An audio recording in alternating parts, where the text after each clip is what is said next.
Hay una técnica mental que te vuelve más atractivo y no tiene nada que ver con hablar.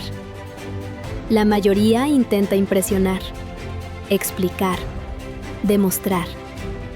Pero la mente humana funciona al revés. Cuando alguien está en calma, presente y no busca validación, el cerebro lo interpreta como alto valor. No es misterio, es regulación emocional.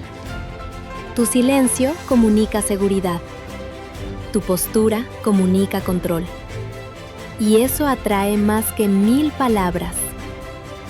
No intentes gustar. Intenta estar bien contigo.